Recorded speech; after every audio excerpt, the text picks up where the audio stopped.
Hello friends, आज के इस वीडियो में हम जानेंगे कि आखिरकार क्यों एएमसी स्टॉक्स आने वाले दिनों में मल्टी बैगर बनते हुए दिख सकते हैं और क्या रीजंस है, क्या न्यूज आती हुई दिख रही है। इन सारी चीजों के बारे में डिटेल में जानेंगे। फर्स्ट ऑफ ऑल, एक बार आप खुद की रिसर्च जरूर करें, क्योंकि वीडियो सिर्फ और सिर्फ एजुकेशनल पर्पज के लिए। यहाँ पे मैं कोई भी बाय सेल रिकमेंडेशन नहीं दे रहा हूँ, इसलिए खरीदने बेचने से पहले एक बार आप खुद की रिसर्च जरूर करें। और आगे बढ़ने से पहले जो आपके स्क्रीन पे डिस्क्लेमर दिख रहा है, इसे ध्यान से पढ़ ले वीडियो पॉज करके और तभी आगे बढ़े। तो अब हम बात करते हैं एएमसी स्टॉक्स की। अब यहाँ पे अगर आप देखोगे रिसेंट टाइम में जो एएमसी स्टॉक्स हैं काफी अच्छे परफॉर्म करते हुए दिख रहे हैं। और अगर आप एक चीज और नोटिस करोगे, जब भी market life time high hit करती है तो एसआईपी में पैसा लाइफ मतलब कि एकदम पीक पे चला जाता है।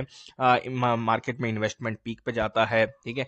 और अगर आप देखोगे कहीं ना कहीं पार्टिसिपेशन जो है, लोगों का कॉन्फिडेंस जो है मार्केट की तरफ बढ़ता हुआ दिखता है। ये कहीं ना कहीं आप लोगों ने नोटिस किया होगा और इससे कहीं ना कहीं म्यूचुअल फंड इंडस्ट्री को काफी फायदा होता हुआ दिखेगा। और इसका हो भी रहा, आप स्टॉक प्राइस देख सकते हो कैसे HDFC AMC NAM India almost lifetime high पे पहुंचता हुआ दिख रहा है। और इनका जो ये जो सिलसिला है आने वाले दिनों में भी चलता हुआ दिख सकता है। फर्स्ट ऑफ ऑल, यहाँ पे एक इंपॉर्टेंट न्यूज है जो कि मैं आप लोगों के साथ शेयर करना चाहता हूं। तो यहाँ पे आप पढ़ सकते हो, ये नव आमा, इनका हो सकता है प्रोनाउंसिएशन मेरे से गलत हो जाए, लेकिन इन्होंने कहा क्या है कि strong equity inflows to boost Indian asset management firms. ठीक है, तो इक्विटी इनफ्लोज जो है, स्ट्रॉन्ग इक्विटी इनफ्लोज मतलब कि इक्विटी में जो पैसा आएगा तो उससे कहीं ना कहीं इंडियन एएमसी फर्म्स को बूस्ट मिलेगा। सिंपल सी बात है। अब ये नव आमा क्या है, तो इनके बारे में अगर हम गूगल पे सर्च करते हैं, मुझे भी नहीं पता था। तो ये एक कहीं ना कहीं ब्रोकिंग सर्विस है, ठीक है। तो ये ब्रोकिंग सर्विस प्रोवाइड करते हैं, यहाँ पे आप देख सकते हो, ठीक है। तो इनका ये कुछ इस टाइप का बिजनेस है, मतलब ये भी जो है एक कहीं ना कहीं ब्रोकिंग फर्म है, ठीक है, ये कहा जा सकता है। अब हम बात करते हैं, तो ये न्यूज थी जो कि आपने अभी देखी। तो अगर हम देखें तो यहाँ पे नीचे थोड़ा सा और पढ़ते हैं, तो क्या बोल रहे हैं ये। With outlook for equity market improving, regulatory concerns waning, asset management core stock can do well in financial year 2024। नवामा से इन्होंने ऐसा कहा है कि फाइनेंशियल ईयर 2024 में जो ये एसेट मैनेजमेंट स्टॉक्स जो हैं ये कहीं ना कहीं काफी अच्छा परफॉर्म कर सकते हैं।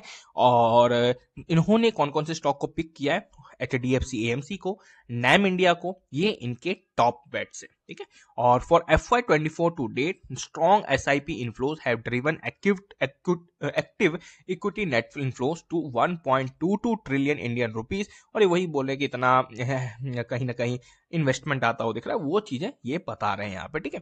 तो ये चीजें हैं जो कि कहीं ना कहीं ये इंपॉर्टेंट है ओवरऑल इस इंडस्ट्री के लिए। अगर आप पैसा डाल रखे हो तो आपके लिए भी इंपॉर्टेंट है, ये न्यूज कहीं ना कहीं इंपॉर्टेंट है। अब अगर आप चार्ट भी देखोगे, मुझे पर्सनली कोई सा भी, अगर मैं एएमसी स्टॉक फिलहाल की डेट में खोल के देखता हूं, तो अगर मैं H D F C AMC का मार्केट ये मंथली चार्ट ओपन करूं, यहाँ पे बिल्कुल भी वीकनेस लग ही नहीं रही है।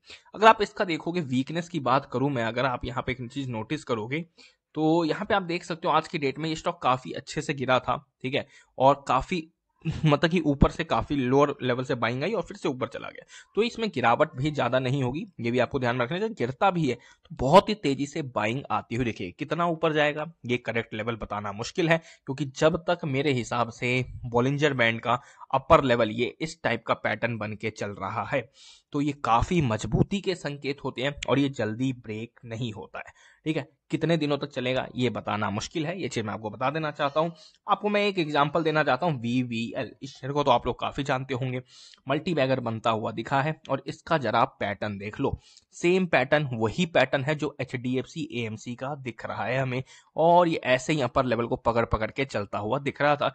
180 से आज की डेट में अगर आप देखोगे 1300 पे पहुंच गया है। और मेरे हिसाब से इसमें रिसेंटली टाइम स्प्लिट वगैरह भी हुआ था, बोनस वगैरह भी मिला था। तो काफी मतलब कि ये जो पैटर्न है ना, ये अपने आप में काफी इंपॉर्टेंट है। तो जो चीज न्यूज में आ रही है वो चार्ट पे भी कहीं ना कहीं हमें दिख रहा है, इस चीज का आपको ध्यान में रखना चाहिए। इवन अगर आप नैम इंडिया की बात करोगे, तो नैम इंडिया अगर हम डिस्कस करते हैं, क्यों नहीं रहा निप्पॉन, तो अगर आप नैम इंडिया की बात करोगे तो इसका भी सेम पैटर्न दिख रहा है। इसमें रिसेंट टाइम में इंडसलैंड बैंक ने पूरा एग्जिट किया अपना एंटायर स्टेक, लेकिन उस दिन ये उल्टा 7% अप था, ये ध्यान में रखना। स्टेक बेचा जा रहा था तब भी ये स्टॉक अप था, तो ये काफी पॉजिटिव होते हुए दिख रहे हैं ये स्टॉक। इन पे आप लोगों को फोकस रखना चाहिए और ऑलरेडी पोजीशन है तो होल्ड करें। दुख के टाइम पे होल्ड किया है तो अभी होल्ड करना चाहिए, क्योंकि अब अच्छे दिन आ चुके हैं। अच्छे दिन में बेचना नहीं चाहिए, जल्दीबाजी नहीं करनी चाहिए। तो खुद की रिसर्च करें। Thank you for watching this video.